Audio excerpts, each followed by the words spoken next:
Hey, I just want to welcome everybody back to the show. Today we got a great episode, and I know I've said that before, but it's true.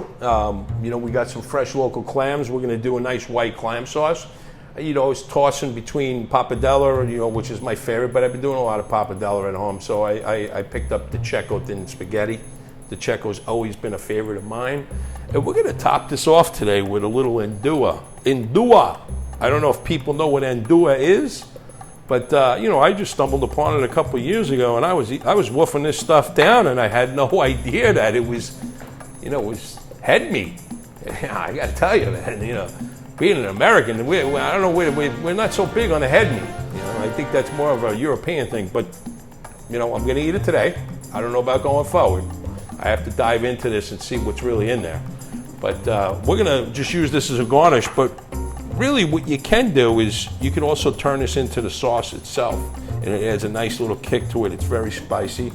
It's the relative of andouille sausage, and it's been around since the 13th century, and it started in Calabria, Italy. Recipe, take one. Not bad. That was pretty good, Tom. Thanks for stopping by. We got the Church Brothers in the house today, everybody. We're working on the logo. I didn't hear back from Sean on the logo. I gave him some good ideas. I don't know if it's ideas or ideas. It depends what part of Queens you're from. Well, let's just jump into the recipe here. So what I did, folks, is I sliced up 3 cloves of garlic. I like slice. I don't like chop. And then what I'm going to do is I'm going to get that a little toasty. I'm going to add a touch of hot pepper, and then I'm going to throw some oil in the pan, and we're going to get this rocking. Here we go. So I do want to tell people, especially the young people, and I'm going to look in the camera, and I'm going to look you dead red in the eye right now, and I'm going to say I've never taken a Viagra in my life. And that's the truth, okay? Tom, don't laugh. You know it's true. Because what I do on date night, and I have a date tonight, clam sauce, baby. I'm all natural. So we got about... Tom brought over, Tom had to put out a fire today because Fresh Direct sent a bunch of rotten clams. I usually plug them, but I'm a little pissed right now. They have to make it up to me. So we got about 46 clams here. I think Tom has a date. I don't know about Sean, but we'll regroup on this later. All right, so let me get the olive oil going.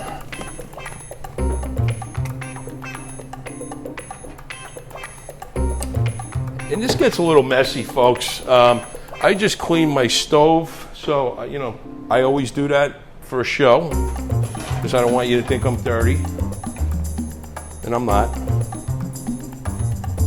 So there you go. I'm gonna throw some garlic in there. I'm gonna get that going. Beautiful fragrance right now of the garlic going. I'm gonna throw a little pinch of hot pepper in there. And now what I do is get my clams in there. Make sure you thoroughly wash your clams. There's always, every once in a while, I haven't seen one in a while, is a mud clam. You don't want that. The mud clam can ruin the whole sauce. So that means when you open up the clam, it's all mud. Then you gotta call it a pizza place for a pizza.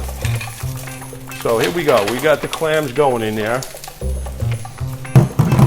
Then what I do is I throw in some parsley.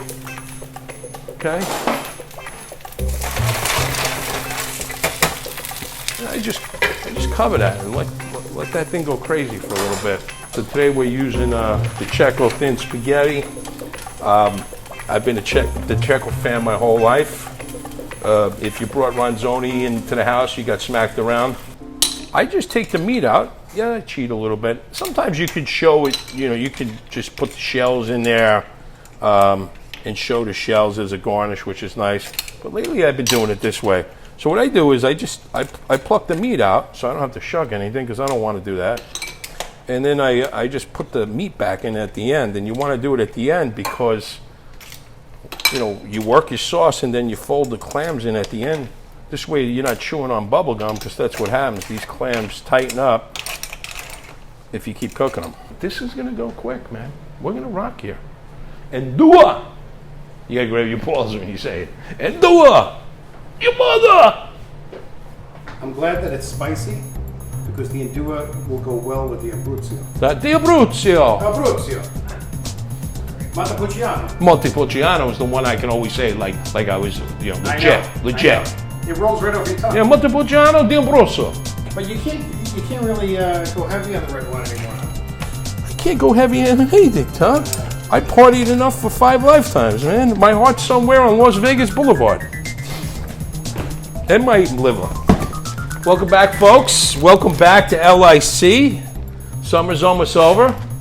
And you know what that means. Get your mask on, baby. All right, so when you drop your pasta here, you want to use a big pot like that. And then what I do is I just F around all day. That's what I really like to do. So what I do is I just try to, like, you don't want to snap that in half. If you get caught snapping the pasta in half in a professional kitchen, you're going to get a kick in the ass. So you don't want to do that. So here we go.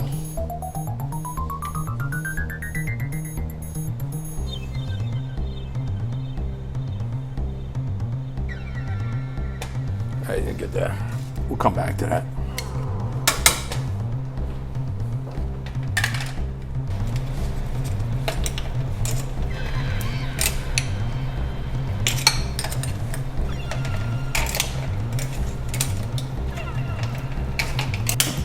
That's it. So here we go. All right. So back to the pasta, right? We gotta work our pasta, right? So you always want to move it around. You want it swimming nice. So this is gonna turn out really good. So what I do here is then I work my sauce a little bit. I'm gonna flavor it, and I mean normally I usually finish it with butter, but today I'm just gonna hit it with a little cornstarch and tighten it up that way, and just show you that.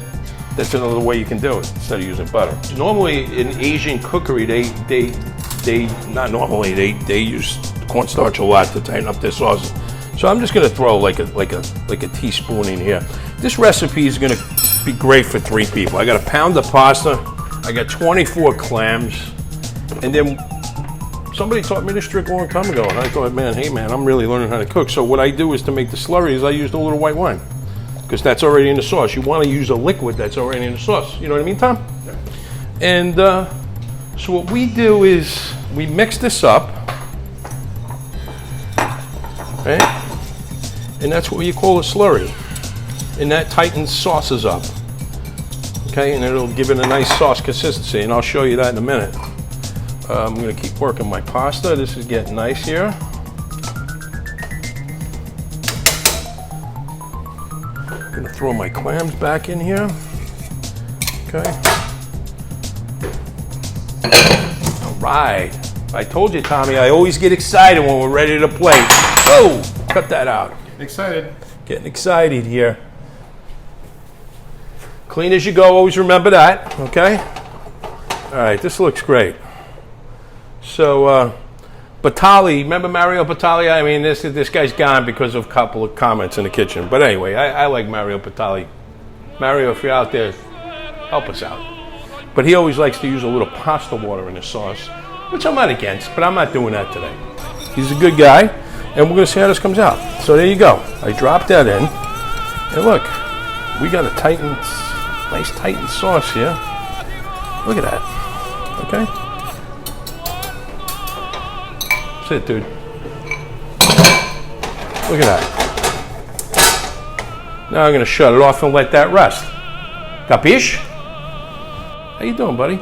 Come on. Come up to Daddy. Come on. Say hi to everybody. This Rocco's my man. Rocco, you can't eat clams. You know what's going to happen. You're going to hump the pillow again. We don't want that. No bueno, buddy. Okay, no clams for you. We're going to plate our dish today here in August 2021.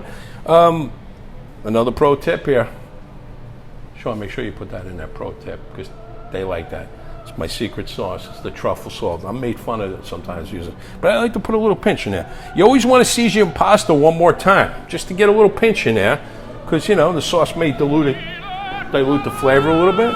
We're going to toss that. We're going to plate it. And we're going to eat. All right.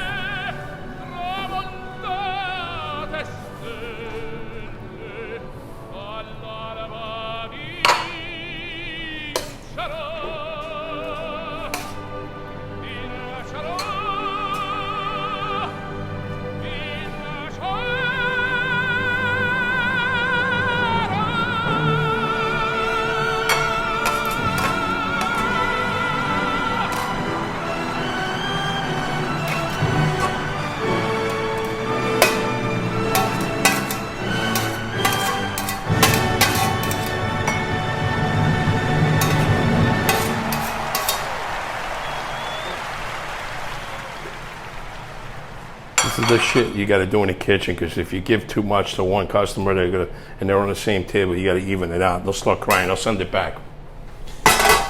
So, doing my best here. All right. Now for the Nduja, I'm gonna do a little. Now this is cured, so we'll be fine. But I'm gonna put a little garnish on top. All right. Nduja.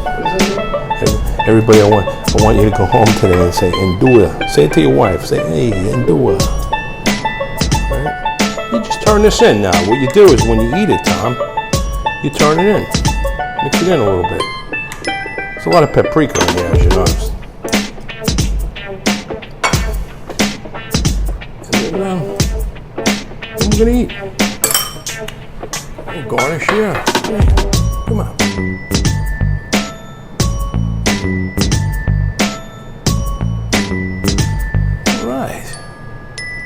Bon appetit.